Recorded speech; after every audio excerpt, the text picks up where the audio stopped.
So Anthazia Kadir, as I said, will be reading for us first. She's worked as an educator, journalist, and travel writer in her native Guyana, although she just told me that at the heart of everything she does is the role of educator. So that comes first, and everything else is layered on. In Canada, she's published 2 books, What a Woman Wants in 2009, and a translation from Pashto and Urdu into English of Afzal Shah's memoir, Daughter of Pharaoh. Anthazia will be facilitating the next event in the Fiddlehead's anniversary series. This one is going to be a workshop on creative writing for immigrants titled Arrivals and Departures. And this will be happening next month, September 21st and 22nd, at the Multicultural Center. So if you want details on that, you can talk to me, you can talk to Emily, or you can talk to Anthazia at the end of the night. So thanks, Anthazia, for agreeing to facilitate that workshop, and thanks for reading for us tonight. She's going to be reading from a forthcoming collection of poems, tentatively titled The Human Condition. So thanks, Anthazia.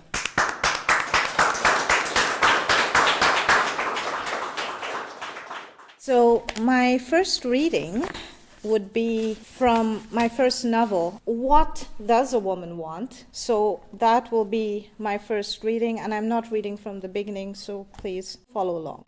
She had a chance to let go of the relationship that was wreaking havoc on her stress level and to start anew.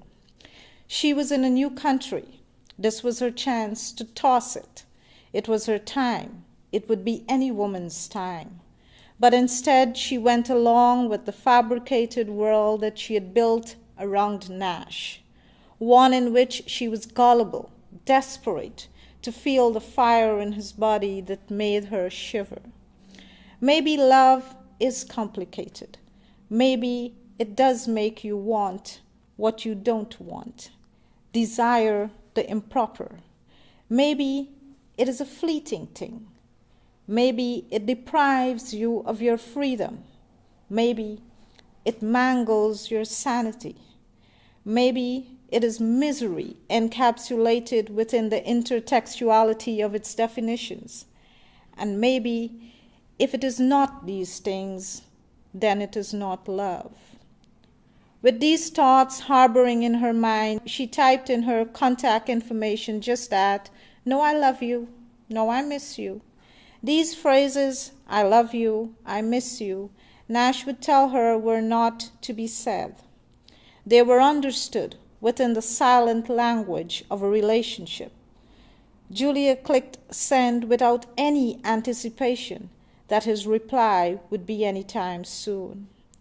The weeks rolled by, and she was making herself strong not to call him, making herself believe that it was his responsibility to call, pop her an email, really? Or was it truly her responsibility? The long weekends at the beach were becoming like a daily ritual, one that she did to pass the time. The bed was empty, the condo was cold. Cooking did not entice her no more. So she decided to call him after 3 weeks of no communication. "Nash, where are you?" she wondered aloud after their home phone rang off the hook and the answering machine only said his name.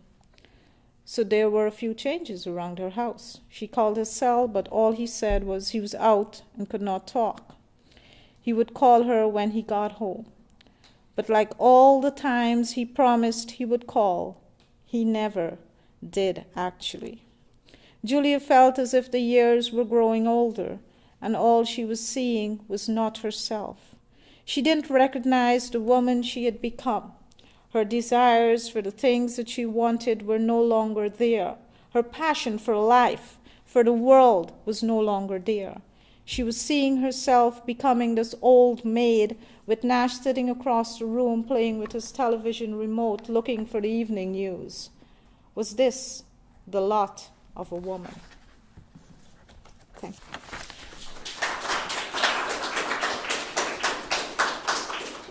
I will now read from a collection of poems that I'm working on, tentatively titled The Human Condition, and it goes with that theme of searching in between places. caught in a gamble, or so it seems. You, me, and the space between, filled with words, yet silent, unspoken. It is the noise that bareness brings, makes me scared. Not you, not me, but this emptiness of the in-between. Broken. They say time heals, it comforts. Then why am I here in this place so sacred, feeling, searching for the rewards of time? Why do my organs feel bruised and bear no blood in them? Feelings forlorn, angry, confused, needing something that was never there.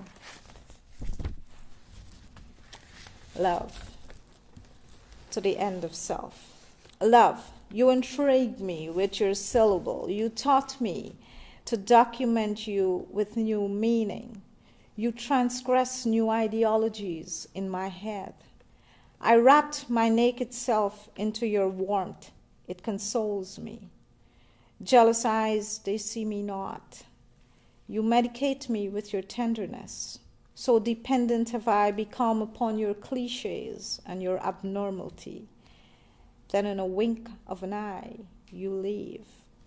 Now with my broken winged self, I must learn to be whole. Thank you.